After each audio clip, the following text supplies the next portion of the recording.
Europe Midi. Romain Desarbres. 12h51, on est avec Pierre Chasseret, délégué général de 40 millions d'automobilistes, et Marc Baudrier, directeur adjoint de la rédaction de Boulevard Voltaire. Marc, vous avez entendu le syndicaliste de FO, vous avez entendu Xavier Bertrand à l'instant, président de la région Hauts-de-France. Qu'est-ce que vous êtes dit déjà sur la situation actuelle? Est-ce que vous êtes optimiste? Pas vraiment, non. On a l'impression qu'il y a une radicalisation, que les deux montent à l'échelle du conflit et du bras de fer. Les deux FO et CGT, oui. Les deux, non, surtout l'entreprise Total et puis les syndicats de l'autre côté, et le gouvernement, parce qu'on est maintenant dans une partie tripartite, et tout ça, on voit pas tellement l'issue. Pour l'instant, ça a l'air de bloquer plutôt davantage jour après jour. Plus 6% propose l'un des deux acteurs de ce bras de fer dont vous nous parlez. La direction de Total propose 6% d'augmentation de salaire à partir de l'année prochaine pour les salariés en France et le bonus d'un mois de salaire. C'est suffisant pour se remettre à la table des négociations pour vous ? Je crois que la CGT, de fait, et les syndicats devraient quand même considérer ça avec attention, parce que, évidemment, je comprends qu'ils puissent être tentés de pousser le dé un petit peu plus loin, mais parce que ça fait partie du jeu, parce que précisément l'entreprise comme l'État ont mis beaucoup de temps à réagir et que donc la situation s'est crispée. Mais il y a quand même un risque, et à force de jeter de l'huile sur le feu, on risque de jeter de l'essence sur le feu, et avec l'essence sur le feu on se brûle. Et la CGT risque d'être désavouée par l'ensemble des Français qui pâtissent de cette situation de manière assez dure. Et donc là, c'est quand même un jeu. Combat syndical ou combat social ? Combat syndical ou combat politique désormais ?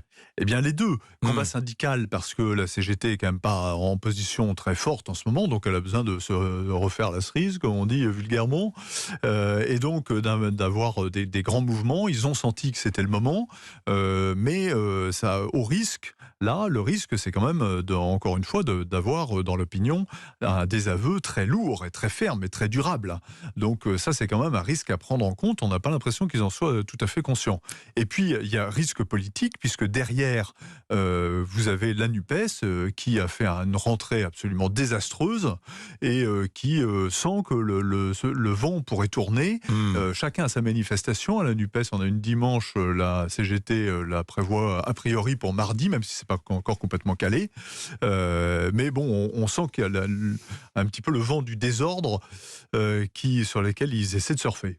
Pierre Chasseret, 40 millions d'automobilistes, c'est la double peine en ce moment pour les automobilistes. Les prix qui augmentent de l'essence et la pénurie. Et l'annonce de Bruno Le Maire qu'il ne reconduit pas l'aide gouvernementale au 1er novembre, ça va faire très mal. Et moi, je me méfie de toute cette tension sur les sujets des carburants qui arrivent en septembre-octobre. Il s'était passé la même chose au moment de Gilets jaunes. Ça part du carburant. Attention à ces dossiers qui sont des dossiers qui touchent aux biens de première nécessité que sont les carburants. Donc stop, il va falloir évidemment se remettre au boulot. Là, les Français ne peuvent plus comprendre. Lorsqu'on est à 6% d'augmentation plus un mois de salaire, moi j'en connais beaucoup de ceux qui nous écoutent qui ne vont pas comprendre pourquoi, au moins, comme le dit Xavier Bertrand, le boulot ne reprend pas. Et ensuite, on entre à la table des négociations. Ce qui me gêne, c'est que là, ça y est, la porte des négociations est ouverte. Et on y va du côté des syndicats au pied de biche pour les ouvrir. Mais elles sont déjà ouvertes. Donc là, ça ressemble à une tension sociale qui prend en otage les 40 millions d'automobilistes que nous sommes. Et ce qui me gêne, c'est qu'on paralyse la France qui travaille. Tensions en station, des tensions en station, des files d'attente qui s'allongent. Des bouchons, des accidents, parce qu'on a des files de véhicules. Des bagarres. Et puis des files de véhicules qui font la queue sur des autoroutes. Sur l'autoroute A1, on a eu 22 km de bouchons il y a 2 jours, avec un accident et un automobiliste qui a dû être désincarcéré. Heureusement, sa vie a été sauvée, mais quand on entend ça, le bon sens nous appelle à rentrer dans une situation à la normale.